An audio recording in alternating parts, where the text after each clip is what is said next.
Cade Cunningham and the Eastern Conference leading Pistons visit Jalen Brunson and the Knicks in the Garden in what could be an Eastern playoff preview.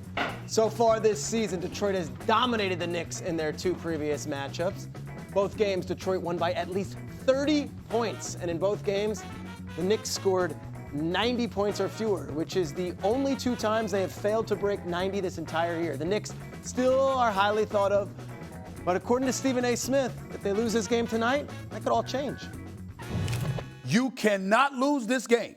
If you lose this game at the Garden, even though it's the regular season, at the Garden, without Duran and Stewart, I'm going to lose all hope. I'm going to lose all hope against them, against Detroit. There's no reason for me to believe they could beat Detroit come postseason. All right, Perk, you hear Stephen A. talking. Detroit, New York, do you agree with what he says? I do. We're past the halfway point now. We're getting into the atmosphere of postseason. And the last 2 meetings, they got the brakes beat off of them by the Detroit Pistons. And it was basically a warning shot. J.B. Bickerstaff was on air last year and said that every single time they see the Pistons, they're going to basically kick their ass. And that's a problem. And tonight, no Jalen Duran, no Isaiah Stewart. Damn it, you better get it done. At home. You need it. You need it for yourself. You need it for the locker room. You need it for your confidence. You need it for some belief. Because right now, what the Pistons has done a great job of, they got doubt. Like they installed doubt into the New York Knicks. You got to win this one. Yeah, I watch this. I almost feel like it's the Pistons of old. Like they almost bully the Knicks, and there's this intimidation. There ain't no almost nothing. That's what they do. They play with that physicality, right? What can New York do? And he, by the way, he about to be in the MVP conversation. I think he deserves to be in the MVP conversation. 25, 9.4 assists per game, 5.5 rebounds. Turnovers are low. I mean, he's a cold-blooded killer out there. I'm going to say this, though, KP. If the Knicks lose to a team that has not been able to get by the first round since 2008, all hell's about to break loose. Because this is what the Knicks have been preparing for. This is why you go out and you get Mikal Bridges and you spend all those picks, even if we disagree with it or not. You go out and you get Karl Anthony Towns, if we disagree with it or not. You get Jalen Brunson for as cheap as you did. This is why you do all this, to win in this moment when Joel Embiid, we don't know if he's going to be healthy. Cleveland gets James Harden. We don't know what that's going to look like. Detroit hasn't been able to get by the first round. Who's in your way? Now all of a sudden Detroit's in your way? Now they're in your way? No, it can't happen this year. You look at Detroit. You like what they bring to the table? Hell yeah. Well, I love it, though. I love any team that has an identity. I love any team that's going to hang their hats on physicality and the defensive side of things.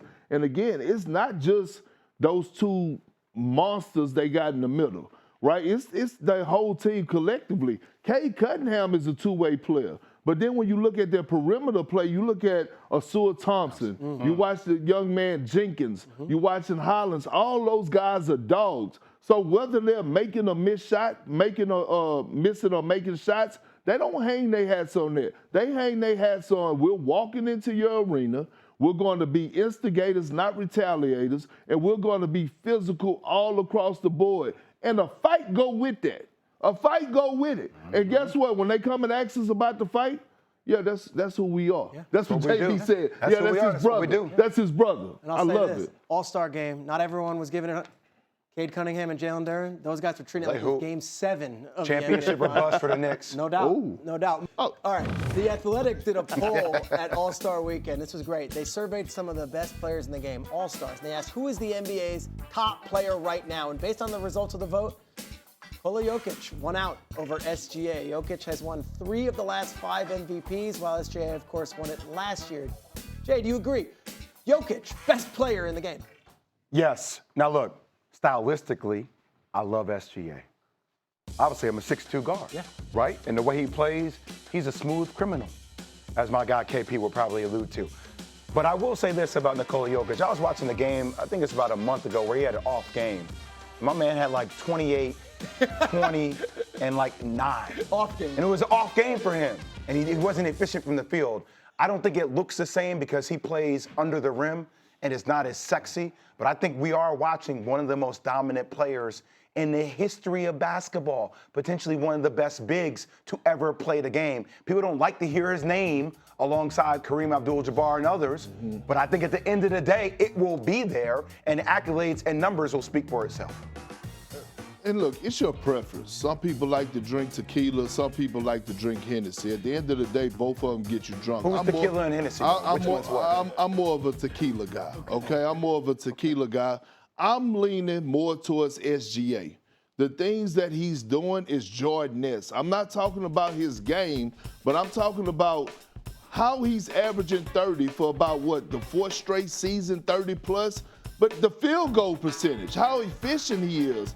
And you look at OKC without SGA right now, they fell off like no limit. You look at the Denver Nuggets. You look at the Denver Nuggets and what they did without Jokic, they were still winning basketball games at a high level. So I'm not taking anything away from Jokic, but I think we take for granted what SGA is doing at 6'6", a guy that plays below the rim with his field goal percentage shooting about 54% from the field, 40+% from three, the load that he carries, and he's been carrying because remember, the Thunder haven't been healthy all this season either. Right? And they still have the best record in the Western Conference. I would ask you, SGA is Canadian. Would tequila, I would think more like Labatt's or like a Molson maybe, right? Like I don't know all the flavors of liquor. Just put it in front of me. Hey, just put it in front of me and we'll go from there. Nicky Hembo, Jay Williams.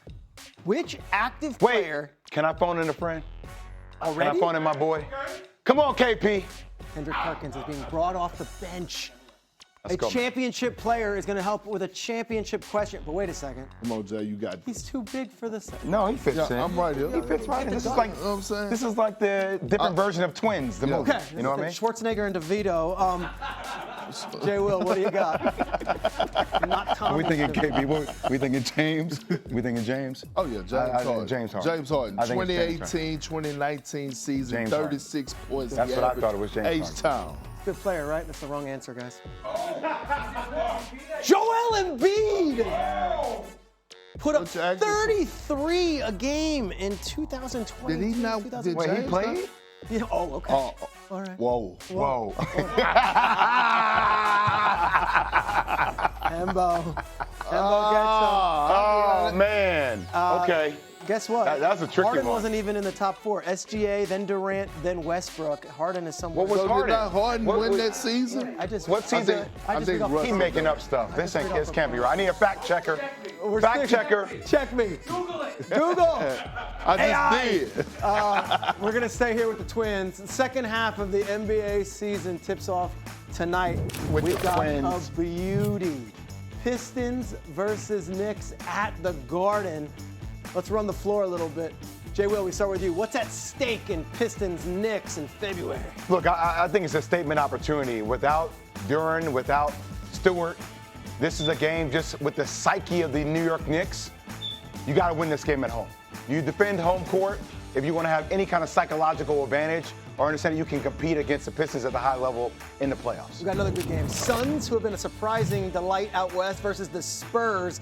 Perk, you were talking about them earlier, but are you buying the Spurs as title contenders? You damn right I am. And when you look at the San Antonio Spurs, they're well coached. They got an evil genius on that sideline. They check all the boxes as far as their personnel. And Wemby is something different. But along with that, they have a closer in De'Aaron Fox that I trust, championship experience in Harrison Barnes. It's the reason that they're sitting at number 2 in the Western Conference. This is a fun game. And look at this highlight we're getting here from Jason Tatum. Perk, I ask you, as they play the Warriors tonight without him, would the return of Jason Tatum get the Celtics to the NBA Finals? Yep, and guess what? Jason Tatum returns. They're my dark horse to win it all. To win it all. Derek White, champion, been balling. Peyton Pritchard, champion, been balling. Joe Mazzulla up for Coach of the Year. Jaylen Brown is the best two-way player in the game. He's the only player in the NBA that is top 5 in scoring and top 5 in defense when it comes down to field goal, opponent field goal percentage. This team has a culture. You get JT back even if he's 75%. and it's going to be hell and hot water for the rest of the This year. might sound blasphemous. Can I get a timeout for a second? I just want to depends. derail the conversation because Okay. ChatGPT and I have had a conversation, KP, and ChatGPT says Harden averaged 36.1 points per game in the 2018-19 season when he won MVP. So, my point, I knew I was right. Hembo? Hembo, is there something you would like to say? There's nothing I like to say. Chat is wrong. Chat is wrong. Chat is It wrong. doesn't. I don't know if Chat's wrong. I just want to make sure we clear our reputation for our basketball knowledge. The Twins. Back to the Celtics, though, and this is going to sound blasphemous. They've been so good without Tatum. When you drop Tatum into the line, I know he's making that face. Could that be mess with what they've got going on this season? Like Jaylen Brown's leading the chart. Two NBA experts both just rolling their eyes at me with the mere suggestion. No, because I can't. We've watched this team win multiple championships, and they've answered every question in the book about can they coexist, and they can. So I don't want the conversation to turn into, are we messing with the chemistry of two dudes who understand who each other are? I mean, I give Jaylen Brown so much credit this year. I think you're seeing high-level decision-making where the game has slowed down for him, where he can understand how to pick his spots. But this doesn't lead to questions for me, KP, about whether Jaylen Brown and Jason Tatum can coexist and they can win championships together. Well, they still play the same way. It's still Joe Mazzulla basketball. It's still his style, right? Tatum is going to be able to come in and fit right on in where he left off at. Now, is he going to be that Batman? No, but they won the championship without Tatum being that Batman. That's why Jaylen Brown was conference finals MVP, finals MVP. And so adding Tatum back, I think, it just adds to that. It's not like they out there running set plays. It's just that Jaylen Brown confidence as another level. And look, I said that he's the best two-way player in the game today. Right now, if I had to vote for MVP, he would get my vote right now for his most valuable player. He's doing more with less. And I say that respectfully to the others on his team. Okay. That being said, I'm not sure if I want Jason Tatum to come back on the rush back because they have a legitimate chance to win. You got to think long term. Well, like watching Kyrie, I watch him train. I feel it. Kyrie coming back for Dallas that year, and it was like. No, but here's the thing. They don't make a move for Vucevic if the Celtics didn't believe that Tatum might be coming back. That's just my opinion. I agree with you. Now, that's not me reporting. I'm not an insider. 100%. But I don't believe they go and make a move for Big Vucevic if Tatum is not, about to spin that block and return on the floor. I'd just rather see him take his time with I would too. Than try to rush. But you know how it is when you injured as a player, man. You start to miss the game. You value the game more, and you want to be out there. Wanna try to boast at what I look like. Think I'm gonna try to wear, I pull up all brains. Jimmy with the heat, I'm on fire. It's NBA on the ESPN.